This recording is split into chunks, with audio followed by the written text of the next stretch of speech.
Well, I just want to say thanks a lot, MAGA. You guys did get me fired from my job. Um, I was an engineer for 12 years. So for the first time in 12 years, I have to get back into the job field. So much for the speech, huh, guys? Unbelievable. Hey guys, I haven't made videos like this, but I just got let go from the University of Florida as an employee. They didn't tell me why. There's all sorts of things I have to do now. But in the meantime, while I'm looking for a new job, there will be some more sim racing content, it looks like. Yeah. Person that sent that video to corporate and got me fired, thank you. And I know that everybody is going to see this video too, and that's okay. I'm not going to say anything wrong. Did I realize that what I was saying in that video was going to lead to this? No, I have no idea what I'm going to do. My daughter is about to go to college, and I don't know now how I'm going to pay for that. But I know that I'll figure it out. And if you want to send this video to corporate too, that's fine. So the unemployment line for liberals is about to get considerably longer. For years, they have been telling us that speech has consequences, that words have consequences, that speech is even violence, which is completely ridiculous. But the thing is, they have been canceling us for saying things like men are men and women are women, that you can't switch from being a man to a woman or demand that I call you a they or anything else, for saying things like we don't want men in women's bathrooms, or that a baby is a baby from the time of conception. They tried to get all of us canceled and heavily censored for questioning covering our faces with thin pieces of paper or following the arrows in the grocery store, as if this was going to save us from supposedly the most deadly virus on earth, for just asking those questions and doing the thing that Charlie Kirk was doing, which was questioning things and having conversations. So they have been telling us this for years, that if we say things that they disagree with, that we don't deserve to be in public spaces, that we should be targeted if they see us out in the street or in restaurants. I believe that was Maxine Waters that said that.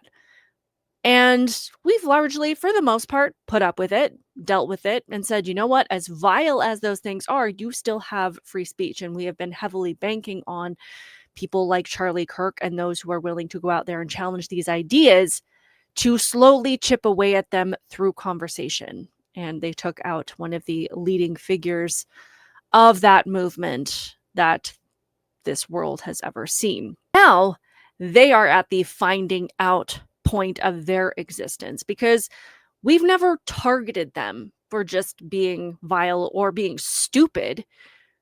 We've said, you have a right to say these things or to regurgitate the lies of the mainstream media as much as you want. And we have used our speech to counter their lies, because that's the best that we could do. But there comes a point, at some point, when there are going to be consequences. And I'm not talking about government intervention. I'm not saying that we need to pass laws to force people into silence, as they have tried to do to us, or to force people to say certain things or support certain things, as they have tried to do to us, by forcing us to have to use people's pronouns that don't align with reality, or to use a name that they weren't born with, or to call them a man or a woman when they were not born that way. You know, the things that they have done to us. We have never advocated for that. And at this point, we're not advocating for legal consequences. What people are simply doing is giving their employers the opportunity to make an informed decision about who they employ, about who they support, about who is on their payroll and who represents their business. That's all we're doing. Of course, they're calling this hypocritical, but it's not, for all of the reasons that I just laid out. But let's go through what this has looked like for a few people. We've already looked at a few. And you can tell me if you agree or disagree with this. But before I get too much further, I am Outspoken Samantha. I appreciate you so much for being here. Please do me a favor, hit the like button and subscribe to my channel. I appreciate you so much for doing both of those things. So since Charlie Kirk passed away, there have been people that have been keeping track of these crazy liberals online that have been celebrating his death. And I can't imagine the thought process that you have to go to think to yourself that this is a good thing, that this is something that brings you joy. These are the people that promise to bring us joy if Kamala Harris were to be elected, yet this is what puts a smile on their face. Again, so glad that she didn't win. And they demonstrate every single day as to why that was such a good thing for this country.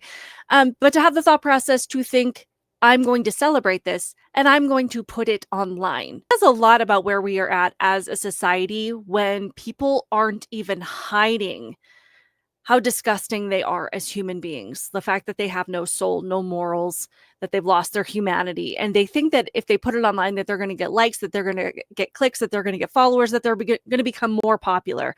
It's just baffling to me. But one of the people that has made it a personal mission to make sure that these people are known, her name is Olivia Kroljic, I think is how you say it. I don't know how to say her last name, but she's talking here about how she has contacted over 700 employers of people that have posted these things on the internet. It's no shock that the left is mad that we are playing by their game. They created cancel culture and we are now playing by their rules and they can't stand it. In reality, it's just consequence culture. They're finally learning consequences to their actions. We're holding them accountable because complacency is what led us to the last week. What we saw to that poor girl on the bus, what we saw happen to Charlie Kirk, and so many other unfortunate situations. So they are seeing the consequences of their actions. In this post, she says, I've officially contacted 706 employers and delegated hundreds of other submissions to people who offered to help. I will not stand for the vile, hateful comments made about Charlie and Erica Kirk. So she's contacting their employers and saying, it's up to you what you want to do with this information, but here it is. Because in my opinion, as an employer, I would want to know if this is the kind of person that I am paying, that I am supporting, that I'm associating with. Because if you are somebody that can make light of this level of violence towards somebody, especially that was doing the most peaceful thing that you can do, which is have a conversation, and you think that they deserve to be eliminated for that, what else are you capable of? Are you going to put something in my drink as a barista if you find out that I voted for Trump or that I agree with Charlie Kirk? Are you going to punish my child if you are a teacher that has my child in your class and you find out that their parent is a Trump supporter or agreed with Charlie Kirk? Are you going to fail their grades? Like, what are you capable of if you think that the ultimate penalty, which is death, is justified? So that must mean that you think everything up to that point for people like Charlie Kirk or that agreed with him is okay. And in case you missed what some of these posts look like, this is just a little snippet of that. Y'all, thank God. One down, couple more to go. He's dead. He's dead. He's dead. Bye, Charlie Kirk, bitch. Bye. So this is a TikTok influencer with a fairly large following. Her name is Megan, and she thought it was appropriate to mock the thoughts and prayers that we genuinely offer to people that are suffering, but she thought that this was an appropriate response. Let's all join hands and bow our heads in thoughts and prayers for Charlie Kirk. Thoughts and prayers for Charlie Kirk. Thoughts and prayers. Thoughts and prayers. Now, I understand that people might feel like this is hypocritical. As I have mentioned before, I think there's a huge difference between how the left handles cancel culture versus how the right does. Like, we put up with a lot. But when it comes down to celebrating things like political violence, that is a statement about how you feel that this country should be run. And ironically, you're advocating for it to be run in an authoritarian, tyrannical manner. If you feel like people should lose their lives for having a difference of political or religious belief, that's exactly what you stand for. But I appreciated this take from Matt Walsh because he kind of helped me clarify in my brain how this makes sense, because I don't want people to be targeted with violence or threats or the inability to support their family. But there's a huge difference in what we deem appropriate to be canceled for, which we have a much higher bar. The left will cancel you for literally anything.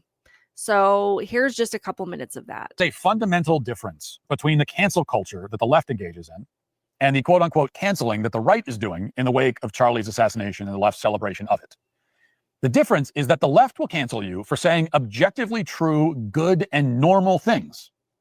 To the extent that the right cancels you, it'll be for saying objectively abhorrent, perverse, and sick things. And this distinction matters. As I've said for years, the problem with the left's attack on speech is not just that they're attacking speech, but that they're attacking true and right speech. They want you to be fired for saying, for example, that men can't have babies and women don't have penises. The problem isn't simply that they're trying to get you fired for saying something. It's that they're trying to get you fired for saying the most basic and true things that it's possible for a person to say. The left's war on speech is not a war just on speech, it's a war on truth. They want to punish truth. And that will always be worse, obviously significantly worse. There is a difference in kind between the statement, men aren't women, and the statement, Charlie Kirk deserved to die because he was a fascist, Nazi, racist bigot. What's the difference? Well, the first statement is the most obviously true thing that anyone can ever say. The second statement is a demented, deranged, perverse, sick, evil, wicked, horrendous, outrageous lie that not only smears the good name of an innocent man, but also implicitly encourages violence against the millions of people who agree with his politics. That's the difference. And the idea that we can't advocate social consequences against the latter statement without also accepting or approving of such consequences for the former statement is asinine. The idea that society must treat all speech exactly the same, as if it's impossible to distinguish between banal everyday truth and the deranged hallucinatory rantings of bloodthirsty sociopathic hobgoblins, is totally ludicrous. You guys can let me know how you feel about that. Obviously, you don't have to agree with my take on it or Matt Walsh's take on it, but I feel that way. I feel that there should be consequences because we have borne the brunt of consequences of people that think that you should be punished just for saying things that they don't like. But there is a massive difference between what offends and triggers the left and what justifies total cancellation from all of society in their books, which can be virtually anything. They can wake up one day and decide that anything is offensive. And therefore, if you say that thing, and you may not even know that that's what they've decided is offensive, then you should pretty much cease to exist. You should have access to nothing in society. You shouldn't be able to go to the grocery store. You shouldn't have a job. You shouldn't have access to healthcare. You should face the utmost of consequences that they can think of for whatever it is that they have decided to be offended by that day. Whereas, as I've said, again, we have let them run rampant, maybe to our own demise, with their vile ideas, calling us fascists, calling us Nazis, saying that we are being led by Hitler, letting them run rampant with these narratives. And we've countered them as best we can, but obviously they've been able to spread like a cancer.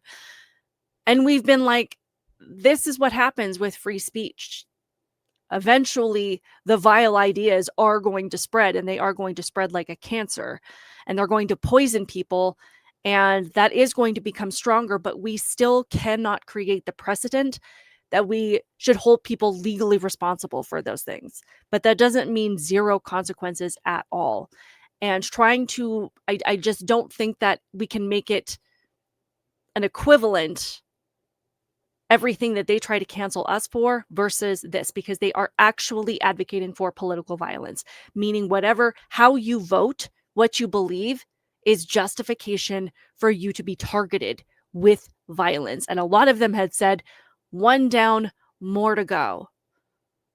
And they are saying that because of what Charlie Kirk believed, that he deserved this, meaning that if you agree with him, you also deserve this. And that is an utterly reprehensible position. And people should at least have the informed decision about whether or not they want to employ people like this. I also came across this clip of an attorney, and he is saying that he has all of these liberals contacting him, trying to take legal action and wondering if they have the grounds to do so. The amount of calls that we have received, I think it's not that many, but it's about 6 now, calls that were received from individuals who are specifically saying, I want to make sure I get this right, I have been terminated, I have been put on suspension by my job for things that I have said on my private social media account. First of all, I want you to think about those things. Private, social media, they do not go hand in hand together. But a lot of comments that we're getting specifically about the unfortunate death of Charlie Kirk. Why do I say unfortunate? Because I don't care who you are as a human being, you should not root for another human being's life to be taken, whether you agree with their political views. What is ending up happening are people are forgetting about the First Amendment of the United States Constitution. They are saying, hey, Mr. Kent, I have freedom of speech. I should be allowed to say anything I want at work on my private social media account. Again, no such thing. Stop saying this is private. One, it's not private because they're posting it. Social, by definition, is social and media. Come on. But what I encourage people when I tell them is your employer, especially in South Carolina is a right to work state. What does that mean? That means your employer can say, you know what, get the fuck out of here. We're not going to listen to this discourse. Number two, when we talk about freedom of speech, you have the right to say whatever the hell you want, but people tend to forget you can say what you want. Our government is not going to arrest you for saying what you want. We're not going to kill you for saying what you want. However, your employer has the right to terminate you. They are two different things. People get confused on freedom of speech and freedom of consequence. From a legal standpoint, they don't have any ground to stand on. I know that attorney was specifically talking about South Carolina, but for the most part, we understand that your employer can fire you for any reason. And again, there is a huge difference between disagreeing with somebody and saying that you don't agree with what Charlie Kirk stood for. You don't agree with conservatism. You don't agree with traditional values. You didn't like his events. Nobody is saying that you had to like Charlie Kirk. And I even saw a TikToker say that people are being canceled because they weren't sad that he passed away. You don't have to care that he passed away. You don't have to say anything. And you can even get out there and criticize some of the things that he said. But these people are trying to minimize their response, their vile, disgusting response, and the implications of what it means to get out there and celebrate this type of action, because celebrating it is going to inspire more people to do those things. They're minimizing that to make it seem like what they do on the left is the same as what we are doing now. I don't support harassing employers or, flooding them with text messages or making other employees feel unsafe or making the employer feel unsafe or going after the business or anything like that. That is not okay. I'm just saying that these employers need to know who they're employing, and I completely support this. The left has gotten away with this crap for far too long, and I 100% believe that it is why we are at this place, why this happened. And let's be clear, Charlie Kirk was not targeted because he supported 2A. He was targeted because he supported free speech. And that speech included being allowed to call people on the right fascists and Nazis and bigots and racists and white supremacists, because he never said that those people should be shut down, and they shouldn't. But it's because that rhetoric was allowed to spread in a country that values these things. It was a consequence of that, not 2A. And we don't want either of those things to be infringed on, but that doesn't mean that those things come without consequences. But I would love to hear what you guys think. Let me know if you think that this is appropriate. Let me know if you think that it's too far. If you do think it's hypocritical, I'm open to all of your comments and your thoughts, whether you agree or disagree. Please let me know. Again, please be sure to hit the like button on this video and subscribe to my channel. Keep it real, guys, and I will see you in the next one. Bye. Something is changing, everybody. It is becoming more acceptable. The cancelers and the gatekeepers and the guardians of acceptable discourse in politics and in America are weakening, and we are strengthening. These are the cultural stories that can move the electoral needle, but it's also a very positive canary in the coal mine. It is a positive harbinger. It is a positive signal of things to come, that not only are people agreeing with Donald Trump, but more importantly, that they're willing to no longer be silent. How often have we said, my goodness, I wish they would speak out. My goodness, I wish they would speak out. Well, now they are. And not only are they speaking out, they're telling the haters, I'm not shutting up. And that is the way that you disempower them. You disempower them by not giving them an inch. And what a change it has been over the last 4 years. And many of you in the audience deserve credit.